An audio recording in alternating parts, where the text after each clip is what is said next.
Hi, welcome back to 55 Days of Christ Consciousness. And we are now on day 28. And you may be noticing I'm wearing my beanie, and then to this time I'm wearing my scarf because it's been getting a little chilly here in the Bay Area as the sun goes down. And we have the card for 28 just popped out. Stand up, steadfast vision. But in any event, it's getting cold. We'll come back to the card in a second. And I feel like I'm also getting maybe a little cold with the change of season. But in any event, we are on day 28. It's really exciting. I'm going to get some of the grounding spray from calling Archangel Sandalphon to assist in anchoring us and anchoring myself. I'm going to call on Archangel Metatron to always assist in protecting the stellar gateway chakra and the space that we're in.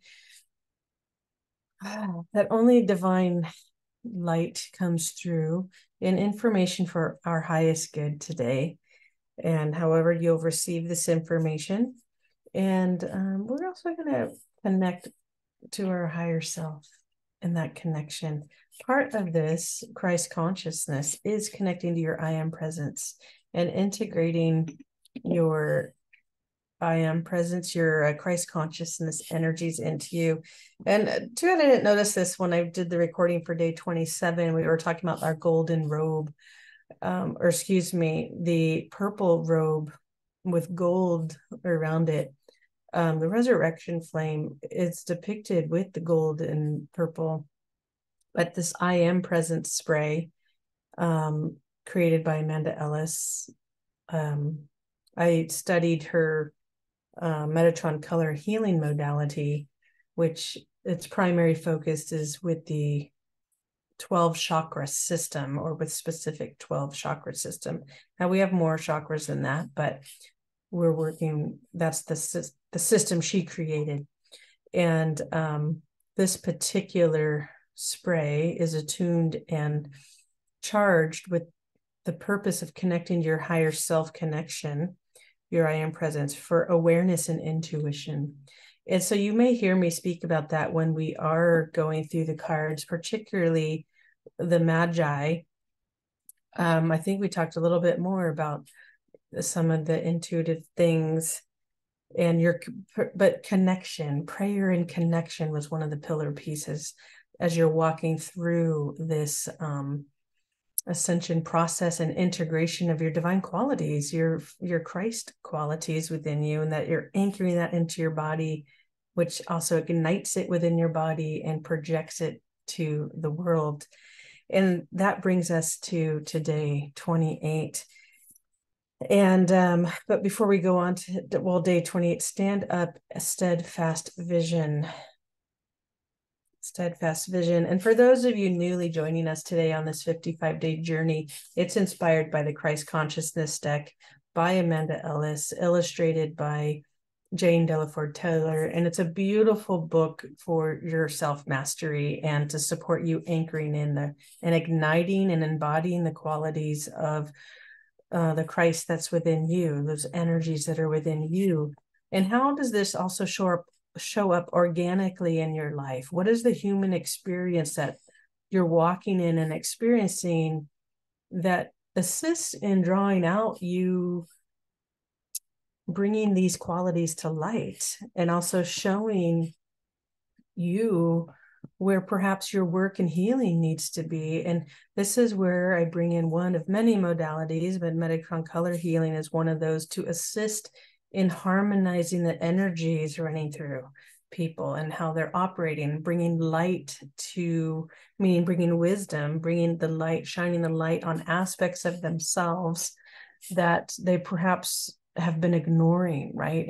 And bringing the truth of what is to the forefront.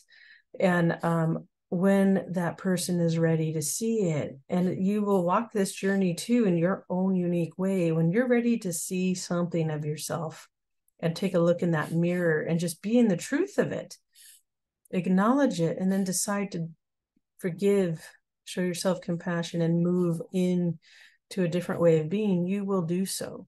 And the same thing goes when you have potential conflicts or pain that is through the experience of other people, even those that have harmed you in some way. You will find in your own unique time, your divine timing, as we talked about in the Magi card from day 27, when to heal that. And it'll set you free, and it'll remove you from any persecution of others as well as yourself. So that's part of the purification and release, right? So you're connecting through prayer and connection. You remember that you're stepping in to the golden light that lives within you, your sovereignty, associated to your sovereignty, your purity, as you purify and release that which is not aligned with your higher self. So how do you do that? And it brings us up to stand up, steadfast vision, knowing your vision, remembering your why, not the how, so to speak, like how do you get somewhere? But when you have your clear vision of why, then you stand up and you hold your light up. Look at this young man's face and the woman in front of him. They're holding it up, and the light casts on their face. Or actually, these are maybe two women. Yeah, it looks like two women. Yeah, okay, it's an older, like, woman that probably looks like in her 30s or 40s, and then a younger woman that could also be like a teenager of some kind.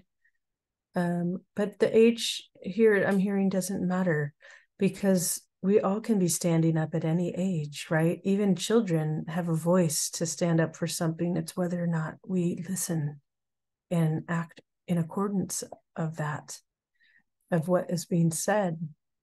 But when you steadfast vision, like even the light of these candles are just clear and bringing so much light, right? When we're in a steadfast vision, and if we're collectively all waking up, look at the whole crowd. Again, we see the color of violet or purple over everybody. And then the golden light of the candles. Again, like in 27, the Magi, the golden robe, or I keep saying golden robe, the purple robe of wisdom,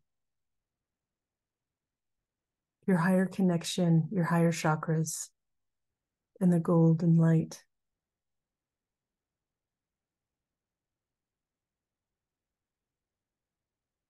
We see that wrapped around everybody here.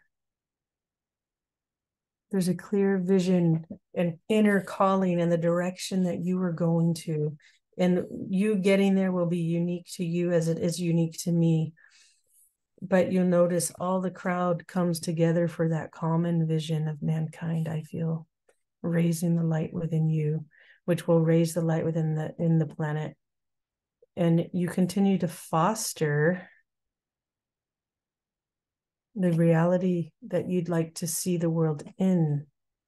I know for me, where there's always peace and no conflict, where nobody's starting wars anymore. No one's starting wars anymore, because there's no reason good enough anymore. If you're not starting a war, then there's no reason to defend yourself, because everyone's at peace. So the more you are at peace within yourself and your vision is clear, that ripples out.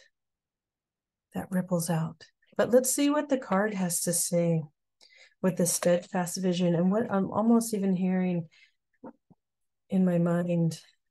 What do you need to be steadfast in your vision? What do you need? Think about that for a second. What is it that you need? Have you ever had a vision in your heart and in your mind that was so aligned?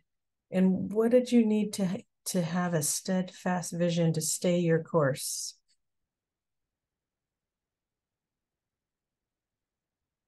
No distraction by the outside world, no distraction by other people's opinions.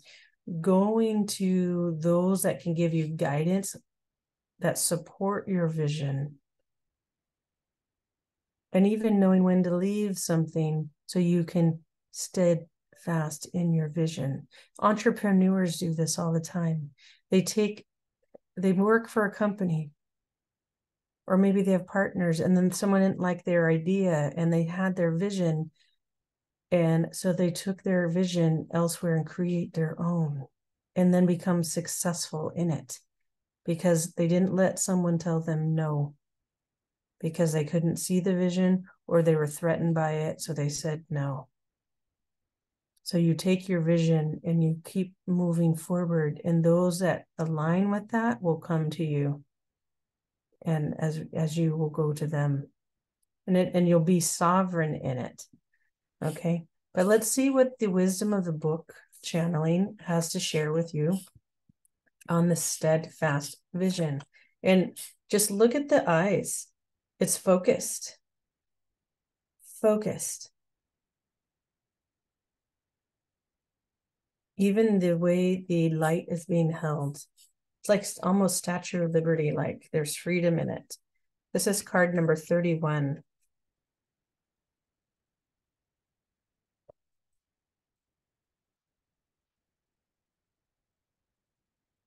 Stand up, steadfast vision. Jesus, through his ministry, had frequent occasions when he directly challenged the status quo and rulings of the day. He did so when he felt they were unjust and outdated, knowing that new times required new ways. He was not apathetic or timid. He spoke out in radical ways, triggering, although not his intention, those who refused to listen or entertain his teaching. Right now, you may be feeling compelled. I think that might be a typo. Feeling. Right now, you may be feeling compelled to stand up for injustice or cause that you hold dear. You may struggle to see the oppression, inequality, and poverty in the world and think, what can I do? Yet we're all more powerful than we imagine. And when we lend our voice, presence, and support to something worthwhile, we help many. Often we wait for someone else to make the first move, but even if no one else joins you, it builds your sense of who and what you are, impacting your legacy left for future generations. Think about what troubles you. It may be environmental, political, social, or something that you have experienced firsthand. You may have been shunned, misunderstood, vilified, or judged for something you hold true. It takes bravery to speak up and be seen but like Jesus, it can create waves that can lead to extraordinary change if we are brave enough to stand up. You will find there are others who share your vision of a better world, and the kinship and support of being with like-minded people at this time is helpful. A gathering of your soul tribe can happen online or in person and will make you feel a sense of belonging. You may have felt quite alone and isolated, feeling as though few see the world as you do. And in truth, to be sensitive and empathetic is to care deeply compared to those who turn a blind eye. You are here to help make a difference, to be an advocate for light and to not be afraid, knowing you are protected and held as you endeavor to make a positive difference.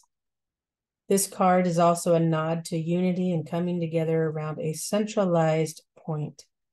Be that peace, remembrance, freedom, or something else, solidarity, steadfastness, and being together as one holds the promise Jesus taught of where two or more gathered in my name, miracles can happen. This may also be a time when your unhealed aspects are being illuminated. This may have been stirred up by current stories in the collective media, e.g., victims of abuse, women's rights, sexual identity, racial inequality. A highlighted story can touch us and help identify a story, experience, or pain that needs to be heard or healed. The light shines in the darkness, and the darkness has not overcome it. And the first chapter of John's Gospel identifies the light that you have within you that can heal anything brought out of the shadows, as well as bringing understanding and peace. Being around positive, motivated, uplifting people will also be beneficial at this time. Not those seeking to derail or thwart your path into light via words, thoughts, or deeds. It may be advisable to review the company that you keep, but if needing to be around those, for example, with draining energy via duty or responsibility, ensure you are spiritually shielded. You may be able to inspire them, but remember that we cannot force or change anyone against their will. Just demonstrate loving action and change, which others can follow or not via their own free will. And I'll speak a little bit about that last piece of sometimes due to your work, right? I used to be in law enforcement, and there was a lot of different energies to be around, whether through the public or through my fellow coworkers. And a lot of judgment comes in these fields because we're working with the public that is very much in a victim mindset oftentimes, or they're coming out of a trauma or experiencing a trauma, highly emotional. And many people may be doing things that are harmful to others, right? Like domestic violence, sexual assault, things of that nature, murder. And while others, it might be more smaller crimes like petty theft, parking tickets, getting their card towed, things that are charged but not as maybe affected others when they have physical harm to somebody. So for instance, in my own example, I always knew for myself I did not want to perpetuate someone else's suffering. Even if someone came in, because we used to have to, part of my job was fingerprinting or doing the paperwork for offenders of sex registrant offenders would have to come in and register annually and monthly, depending on their registration requirements. So please forgive me for those that this may be impacting, just bringing some of these topics up. But and my heart goes out to you if you're being impacted in any way by this topic.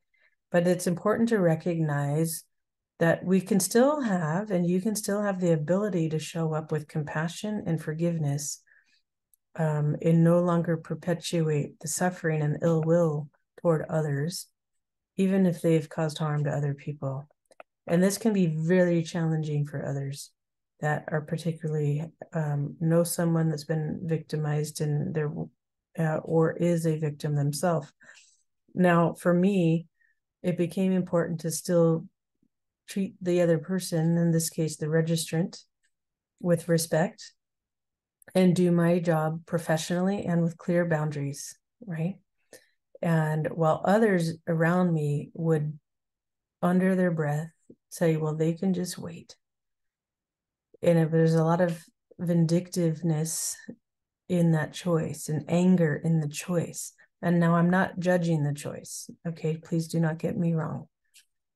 What I recognized, and I didn't judge the person either, but I did have a different approach, right? Where I'm just like, because these people, even though they've come harm to others, they actually also have jobs to get back to. They have families. They also have children and things like that. So if I were to choose to just have them sit there and wait, just because I don't condone, well, it's not about condoning their choice, but because something makes me angry inside about their choice, whether I was a victim or some kind, or whether I just didn't condone their actions and harm to another person, recognize it as that's a criminal act, right? Because it affects a person for life. Now, I don't condone that behavior, harming others, just to be clear, of any kind, verbal, sexual, physical. even theft, financial. But what I can recognize, that person, that offender, is also in pain inside. So was my other coworker, who chose to not treat that person with some level of human dignity and respect. And but what I would choose to do was still just do the paperwork, get it done, in and out, and let the person get on their way. Okay, they already know why they're there, and I don't need to make matters worse to that. But what I also recognize, it was striking something in someone else, right? Because later on, again, I didn't judge the coworker for her own response, but later on, she divulged that she is a victim, right? And so how might I have compassion for both parties, the offender and the victim, and what they're both going through is suffering and pain, and that there's no difference between the two. And some of you may feel, oh yeah, there is. Pain is pain and suffering is suffering. While the choices they make in life were different, the pain and suffering is not. And so me, as a person who wanted to and still is maintaining compassion for others who are suffering and in pain, continued to make the higher choice for me at the time and for others, right? Respectfully, feeling with the dignity every person deserves. I do not need to make choices to perpetuate any further pain or suffering inside. Because if I treat someone that way, because I haven't healed, and I'm still perpetuating my own suffering. So how does this relate? I'm giving this example, this personal example, because of what this message was saying. You may be around in service, or maybe your work, and you're around people and energies that drain you. But when you stay in your presence, your I am presence, and you have your ability to still forgive, hold compassion, and it does get hard when you're in those type of environments to still stay charged, I'll say, in your light, and not feel drained, because there's so much in contrast to it. However, your heart will still stay open, right? Your heart will still stay open, and you build the ability. Look at it as if some of you are in those spaces, maybe it's not law enforcement, but it could be some other, maybe other public service or something where you work with the public a lot, where you can be, even if you're in the jails, stuff like that, youth groups, you can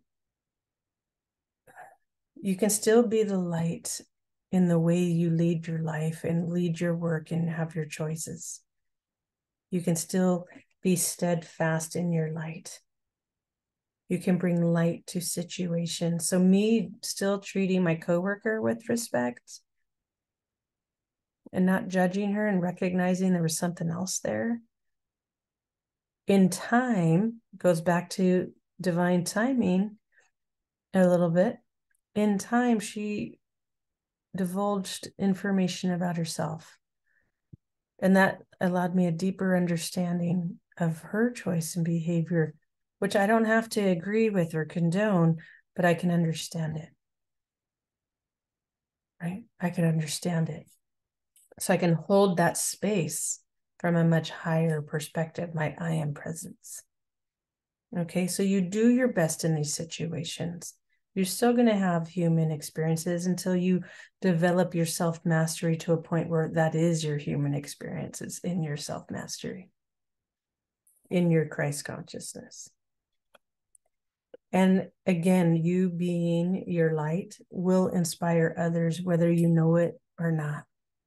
I would find out years later, and even after I left the industry, how so many people recognized the level of integrity that I had. And it was hard for people to be around because I held a very high level of integrity, and nobody, I don't care what rank they were, could ever even be on the fringe of asking me to compromise that. And it became more challenging for me when I'm working with people where they're compromising the integrity often, even the smallest grain, because to me, you do it once, it makes it easier to do it a little more and a little more and a little more. And in those types of careers, at least for me, and I know there's others out there, keeping integrity is highly important when you're being pushed in multiple directions to bend it.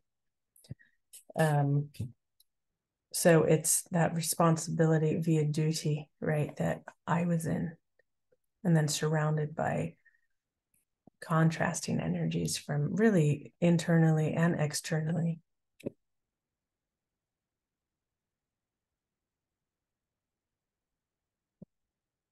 You can still be love in action.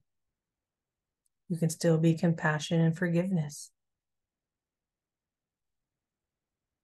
No, and I have no doubt that those of you walking this path of light, coming into your Christ consciousness energies, will begin to just hold your light up. You don't have to force anybody. Your heart will begin to magnetize even more, and so will your higher heart and your ability for vision and creation and manifestation as you're grounded in this earth and anchoring the light of God within you, to coming in down through the heavens, and that golden light being ignited from the core center of you, your sacred heart, your higher heart, your cells. And those all begin to magnetize and come online like a whole new neural network of light, golden light. And you will change, and you will inspire others around you by just being yourself. And you will magnetize like-minded people with a common goal, while they may still be different and unique in their own way they hold the God light within them. You don't have to agree. Just be open to the perspectives they bring, as they can be open to the perspective you bring, as you guys unite in unity consciousness and oneness for a common goal. For a common goal. So let's see if there's an archangel tonight that wishes to support you in standing up and being steadfast in your light.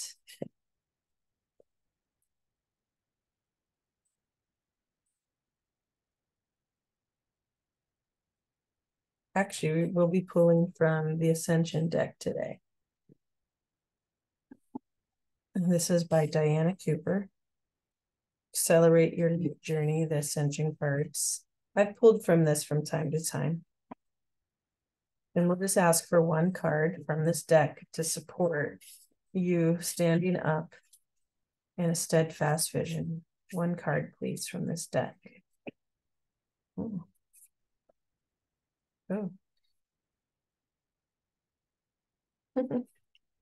The Intergalactic Council.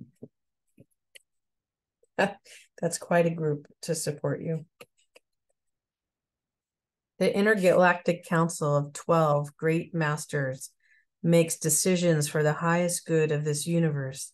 The council includes Marco, Hilarion, Jesus, Ashtar, Kuthumi, El Moria, Paul the Venetian, Saint Germain, Kuan Yin, Lady Nada, Serapis Bey, Lord Maitreya. Saying or thinking their names raises your frequency. Now, the names I just shared through this card, these are all ascended masters, beings of light, which all have walked in living human form at one time or another on this planet. Okay. And everyone represented here are a Chohan of a universal ray of light. And if they're not, they used to be. But it's important to know all ascended masters have mastered the rainbow light, the universal rays of light. But there are some that govern the light and mentor others to learn and draw out those attributes within them. Okay, so they can act as your mentors. So again, saying their names: Marco, Hilarion, Jesus, Ashtar, Cthulhu, El Moria, Paul the Venetian, Saint Germain, Kuan Yin, Lady Nada, Serapis Bey, Lord Maitreya. Saying or thinking their names raises your frequency, as does when you say mantras or decree with I am, and then you feel it. You're connecting that prayer and connection to your I am presence, your higher self. And it's important to recognize and remember that you were once an ascended being of light, and you're remembering how to be that again. So when you call on other ascended beings of light, then make sure you're in your protection shield, your pillar of light when you do any of this, that only the beings of light come in. Okay. And then if you're not at that ability where you have the ability to govern your stellar gateway, call on Archangel Metatron or Merlin or Jesus or another ascended being of light that you are familiar with already to govern your stellar gateway, so that make sure that energy that is coming through is the being of light, and that it is for your highest good to be in communication with that energy at this time. Remember, again, divine timing, signs and divine timing from the Magi card. Recognize you are a multidimensional being. Connect with your deepest wisdom and focus on the well-being of the universe. Your guidance is to ask Universal Angel Butali to take you to the Intergalactic Council in meditation or sleep and offer to serve the universe. This will greatly expand your consciousness. Okay. So greatly expand your consciousness. I visit this Intergalactic Council today. That's the affirmation. Now, those of you that feel called to do that before you go to bed, activate your pillar of light and your protective shield around you. You can also call on Archangel Michael. Always, I find this, and I teach this to those I coach and guide. This is a foundational basic tool that everyone should learn and do in some capacity, is activate your pillar of light. Activate the column of light within you, anchoring you to the earth, to your heart, to the heart of the universe. Heart of the earth, your heart, even your solar plexus, your intuitive center, and the heart of the universe. All activating your light column through your nervous system, the column along your spine, and the column of light that runs through your chakra centers, all the way into the earth, your heart. Okay, heart of the universe. Grounding yourself, putting on your armor of God and protective shields. Do that before you go to bed. Then make your decree and ask if you can go spend time with the council or those ascended masters. Ask which ones you can go visit for your highest good. If you ask for one and you get sent to another, it's because it's for your highest good at that time. Okay, so be humble and open to that experience, and know that you don't always remember what you went to visit, but you will be impacted on a cellular level, and then I invite you to go take time journaling and writing for about a half hour in the morning. Okay. Or in the evening before going to bed. Also do that practice of activating your pillar of light and grounding again in the morning, how you start your day and end your day. Okay. And then additional practice I will suggest to you here is releasing your day at night, releasing all the connections and interactions you've had, and let all that energy go back to the originator or back into light, and then call back all your energy and connections you made through your day. With love and gratitude, you call back all your energy and just breathe for a moment and give yourself time, like 30 seconds as you call that back in. So that piece, that practice may take a couple minutes as you release first, and then breathe and breathe and breathe in and out through the nose, softening the body, and then call back all your energy, breathing in and out through the nose, and allow that energy to go exactly where it needs to go in your body.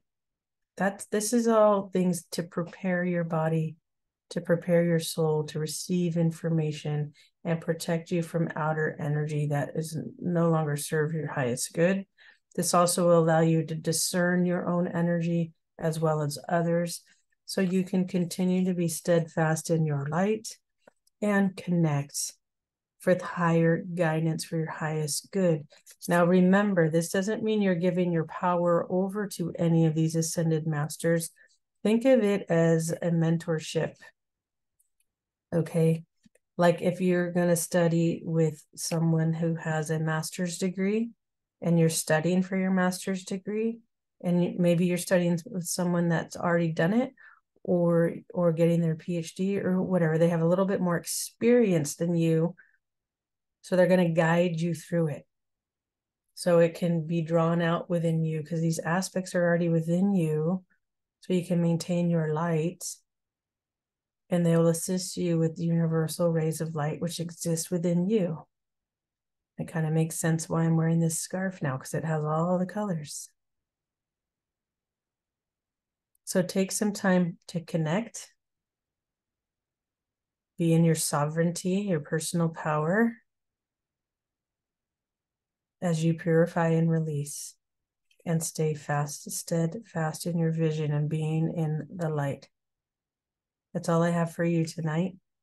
Much love to all of you. Remember to like and share this video if you found it supportive for you and along your journey of self-mastery. And I do know it comes with ups and downs. It's not an easy path to be on, but I find it to be fun and exciting. And I just love doing this work and connecting with the divinity within myself, and how I've changed and looked at the world so differently now, and my experiences with myself and with people. And I know for one, and I don't hold on to things like I used to. I almost forget things even happen. Even if it's an altercation, it's just like, okay, it's dealt with. And then I'm like, okay, it's done.